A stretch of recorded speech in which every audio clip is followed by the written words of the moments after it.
No Qual é Sua Linha de hoje, vamos conhecer finalmente a esquizoanálise com a psicóloga Júlia. Júlia, qual é o estereótipo das esquizoanalistas? Muitos. Vários. Muitos.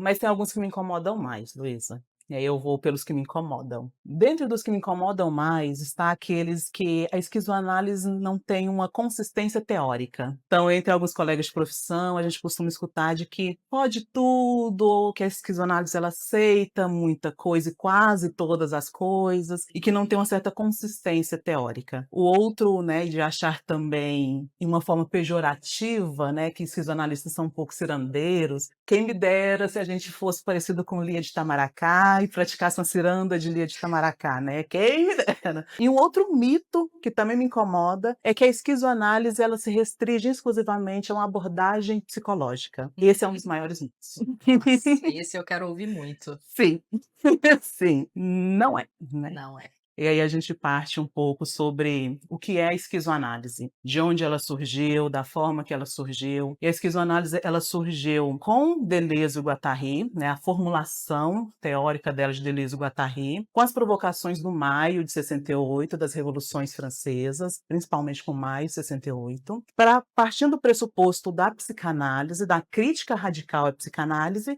e uma crítica radical ao capitalismo, mas usando esse pressuposto para fazer uma crítica à visão de mundo, à construção ética, política e estética de mundo. Então a esquizoanálise ela pode ser a gente pode conceber ela como essa crítica e assim, além da crítica, uma ferramenta para ver e conceber o que é uma posição ética, estética, política e de intervenção de mundo. E aí ela pode também ser utilizada como uma intervenção na clínica, como uma intervenção psicológica, mas ela não é uma exclusividade da Não é psicologia. restrita. Não é. Não é. E nem a uma única área da psicologia, que é a psicologia clínica. Então, né, Já, esse é um dos mitos e o que é, de uma forma muito resumida, muito branda, a esquizoanálise. já deu uma aula. A introdução, caminho. Como ela é tão ampla e ela é tão complexa, tem como a gente falar o que ela não é, mas não tem como a gente definir o que ela é. Então, a gente falando que ela pode servir de uma intervenção e uma ferramenta, não tem como a gente falar que ela é somente uma intervenção e uma ferramenta, mas ela não é uma abordagem psicológica. Uhum. Isso tem como a gente dizer que ela não é, mas ela pode também. Qual é a visão de ser humano e de mundo da Uhum. esquizoanálise? Isso é porque eu gosto tanto da esquizoanálise, porque a visão de mundo, a visão de ser humano dela é uma visão super e hiper complexa. Eu acho que aí parte também por alguns dos pressupostos dela, né, de algum dos fundamentos teóricos dela, que ela concebe o mundo por uma perspectiva imanente e rizomática. Por exemplo, a nossa relação que nós estamos tendo aqui não é somente a minha relação e a sua relação. Tem a ver relação com o ar que nós estamos respirando, com a materialidade da cadeira que estamos aqui, que isso tem a ver com os ambientes que estamos, com a animalidade que está ao nosso entorno. Então, a imanência é toda essa articulação que nós podemos ter com tudo. E aí, quando falo com tudo, é tudo mesmo. Todos nós e todas as outras coisas pode fazer essa articulação com tudo, que a gente tem essa capacidade de se relacionar com tudo. Essa é, de uma forma muito resumida, a perspectiva da imanência. E essa forma de se relacionar com tudo, ela se dá de uma forma rizomática, que significa que é não hierárquica. Então, ao mesmo tempo que tem esse ponto que nós estamos tendo aqui, ao mesmo tempo essa relação interfere com os meus filhos, em você com seus outros relacionamentos, dos meus filhos com outras relações deles, deles com, né, o animal, deles com o vegetal, com essa várias articulação. E não precisa e não é possível manter uma construção hierárquica. Então, a visão que se tem do ser humano é essa possibilidade imanente, rizomática de fazer agenciamentos, de pegar toda essa perspectiva, essa habilidade praticamente, né, essa possibilidade, essa potência de fazer isso de forma não hierárquica e transformar em um agenciamento. E aí agenciamentos não é numa perspectiva só positiva não, não é só: "Ai, que coisinha linda", não, né. Agenciamentos podem vir numa perspectiva destrutiva também. Praticamente, né, e de uma forma muito simples, a Uhum. visão de mundo que a esquizoanálise tem, e aí nem só do ser humano não, né, a visão eu acho que nem só de mundo também, né, É mais. a visão que se tem de um todo, né, de como que funciona a articulação e como que nós funcionamos nessa articulação, como que nós existimos, coexistimos nessa articulação também. É realmente um rompimento muito grande com a forma corrente, hegemônica de pensar o ser humano e o mundo, que é a partir de hierarquias, de relações de Uhum. mais ou menos importância. É um rompimento radical. Muito, muito, muito. Se a gente pega algumas correntes tradicionais, e aqui usando só dentro da psicologia, a gente aprendeu inclusive a estudar o ser humano de uma forma muito fragmentada. Então a gente aprendeu a estudar em mente e corpo, inclusive a mente tendo as suas fragmentações, o corpo tendo as suas fragmentações. Então quando a gente vem para a esquizoanálise, isso fica inclusive impraticável, porque no campo da questão orgânica da vida, da complexidade da vida, não é possível a gente ter de uma forma tão fragmentada. E aí trazendo uma autora que eu gosto muito dela, que é a Denise Ferreira da Silva, não tem como a gente conceber a vida nessa forma da separabilidade, agenciar a separabilidade nas questões da vida do dia a dia. Então a esquizoanálise ela traz essa perspectiva, não dá. Por que o nome esquizoanálise? As nomenclaturas do que a gente faz diz muito também do significante do que a gente quer dar para as coisas. Então, fazer rompimentos no sentido do nome, da nomenclatura que a gente dá, também diz muito da não só da ideia, mas também da construção que a gente quer que isso siga adiante. Então, esquizo vem dessa perspectiva do cindido, da mente cindida, do rompimento. Então eu falei, comentei, né, um pouco adiante que nasceu dessa cisão, né, dessa ruptura radical com a psicanálise e com o capitalismo. Dentro da psicanálise a gente vê que tem algumas estruturas a serem seguidas, tem um processo de edipianização, que é onde faz essa Estrutura da construção, personalidade, né, né? isso, a estrutura disso. E se não passa por o processo de edipianização, né, vai construindo uma outra estrutura que aí é considerada patológica. Foram nesse nome, nesse no cindido, no esquizo, para poder fazer uma brincadeirinha, digamos assim, uma Uma provocaçãozinha, provocação. né, que talvez esse esquizo não seja tão adoecido. E não no sentido da personalidade da pessoa que está nesse processo de adoecimento esquizofrênico. Não é relacionado a isso, mas é ao nome daquilo que está cindido, que isso também pode ser uma questão de saúde nesse mundo adoecido, na perspectiva do adoecimento, onde essa completude talvez não é uma coisa, ou não representa uma coisa saudável. Uma forma de construir outros significantes, de dar outros significados para as coisas também, junto com a brincadeirinha. Então, durante toda a obra, né, de Deleuze e Guattari, vocês vão perceber isso. Então tem um outro conceito que é o caosmose, eles vão pegando, né, vão articulando, vão criando outras nomenclaturas para isso também. A esquizo, né, da esquizoanálise é nesse sentido, olha, talvez não nos interessa essa ideia de mundo, de ser completo, talvez isso que, né, que tem essa brecha, que tem a possibilidade de construir linhas, seja mais interessante e seja mais saudável, dada a conjuntura em que nós vivemos, assim, de processo de adoecimento. Talvez seja por outro caminho.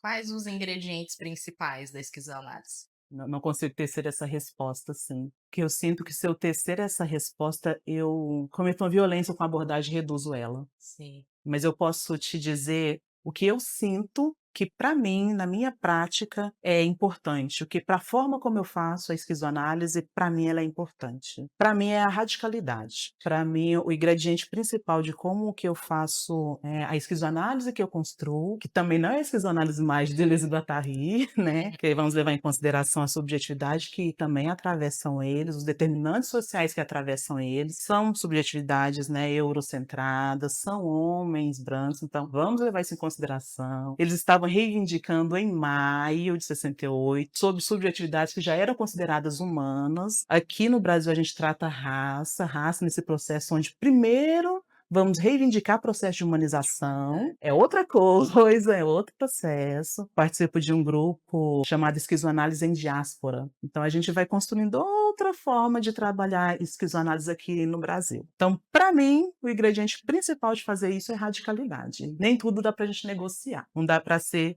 uma hora racista, uma hora antirracista. Não dá, né, então radicalidade, Luísa. Quais conceitos você considera mais importantes? Ai, tem uns que a gente tem mais carinho por eles, né. É difícil escolher, mas eu vou por aqueles que permite com que eu faça essa construção afrodiaspórica, que é exatamente a imanência. A imanência, é o rizoma e o agenciamento. Eles permitem que a gente faça essa construção diaspórica. Se a gente, por exemplo, vai no Poéticas da Relação, do Glissant, ele faz essa trajetória pela imanência, no sentido de perceber que no mundo precisa haver essa construção imanente e a partir disso a gente pode construir essa outra forma de relação que cabe várias junções no mundo, que não precisa passar pela transparência. E aí ele traz o conceito da opacidade, por exemplo. Então, quando eu reivindico e eu gosto desse conceito da imanência, do rizoma, do agenciamento, eu posso inclusive trazer o que Nego Bispo diz, que é confluir. Então aí eu posso confluir com o próprio Nego Bispo, com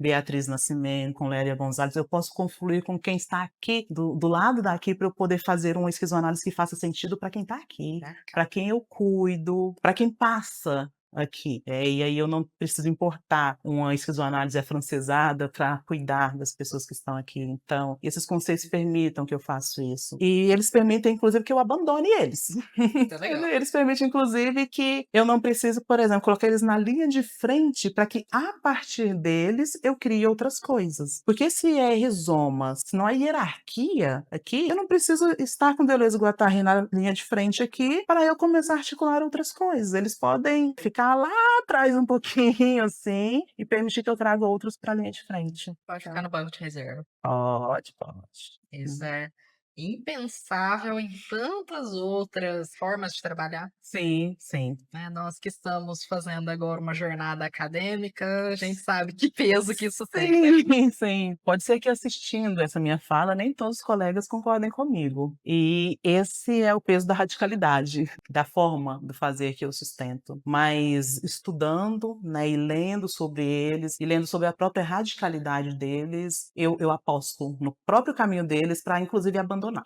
Para inclusive falar: "Ah, vai chegar um momento, né, que não precisaremos". Você não tá me ajudando mais, É. obrigado. Exato. A gente precisa começar tratando, né, teorias como ferramentas que a gente aplica à realidade. São ferramentas que não vai dar conta da totalidade da realidade. A realidade é muito mais dinâmica e orgânica do que qualquer É. teoria. E a partir do momento que aquela ferramenta ela não se aplica mais, eu preciso construir uma outra ferramenta. Uhum. Então é por isso que a gente estuda, pesquisa, cria outras coisas, que são ferramentas, é isso. O que diferencia a esquizoanálise das outras abordagens psicológicas? É, muita coisa.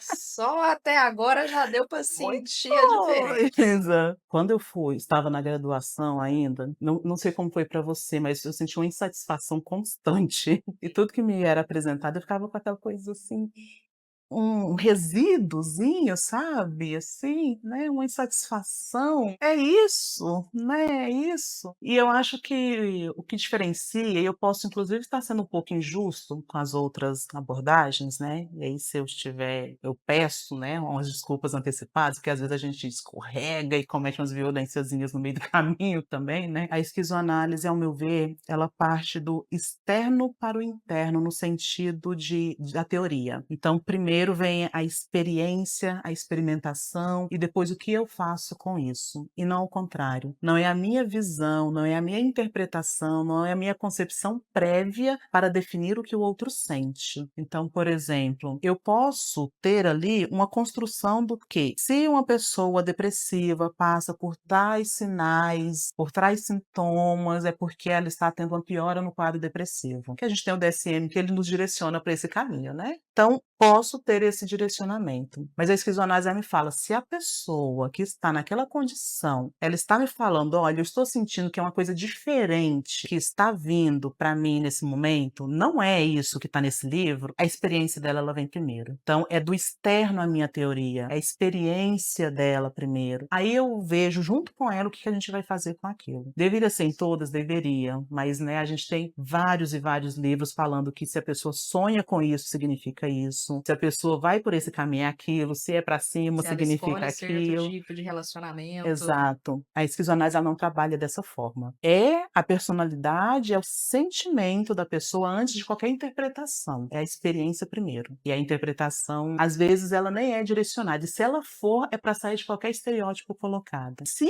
ela precisar ser colocada, é para ser deslocado de qualquer outro estereótipo, de qualquer opressão social, racial que seja, e não para ser fixada naquela ideia que se tem dela. Então, eu acho que essa é uma das maiores diferenças. Não cristalizar a pessoa. Não.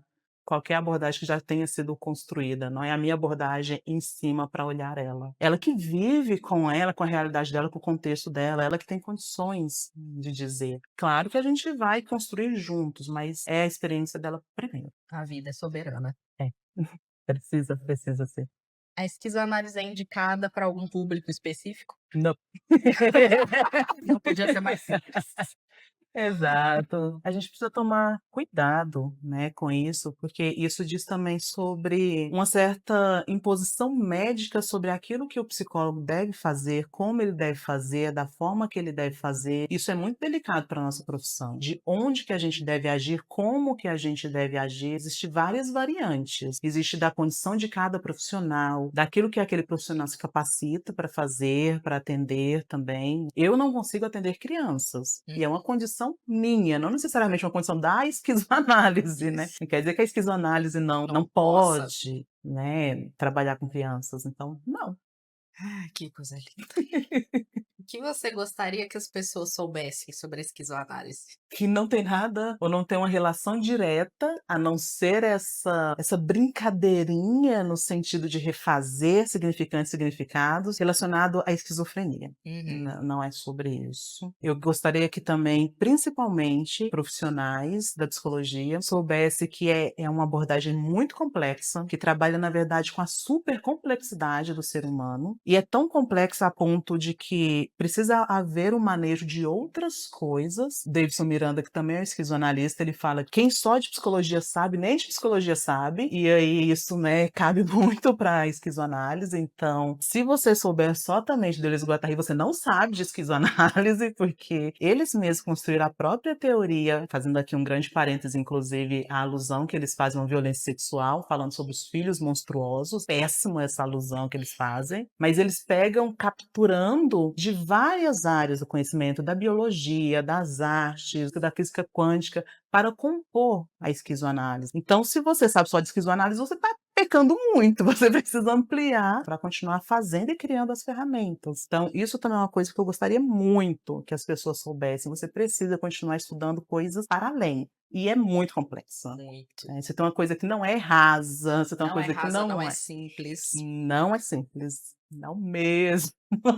E por último, e aí eu gostaria, não só em relação à esquizoanálise, a todas as outras, que são ferramentas, gente. Ferramentas, teorias são ferramentas. E ferramentas entram em desuso. Além de entrar em desuso, a gente precisa de outras coisas. Ninguém constrói uma casa inteira só com a chave de fenda. Não tem como. Falando de cuidado com os outros, que é super complexo, você não vai conseguir fazer isso com uma ferramenta só. Mesmo falando só de questões psicológicas, você não vai fazer Não com uma consegue. ferramenta só. Chegou um momento em que a pessoa e que você também precisa de outra ferramenta, você precisa trocar, você precisa atualizar, você precisa ver outras coisas. Então, teorias, abordagens psicológicas são ferramentas. São ferramentas. Interessam para nós, que somos psicólogas, que somos terapeutas, e para o nosso paciente interessa o cuidado, Sim, o acolhimento que ele vai receber da gente, independente da ferramenta. exato. Júlia, onde a gente te encontra para conhecer mais do seu trabalho? Na minha página, Devir Motumbá. Devir Motumbá. Isso, podem ir lá, podem acompanhar meu trabalho. Vão ver um pouco de poesia lá também, que é isso, né? Quem de psicologia sabe, nem de psicologia sabe. Então vão ver um pouco de poesia lá também. Então é só acompanhar por lá, Luísa. Muito obrigada. Imagina, eu que agradeço. Possibilidade e oportunidade. Continue acompanhando os próximos, qual é a sua linha.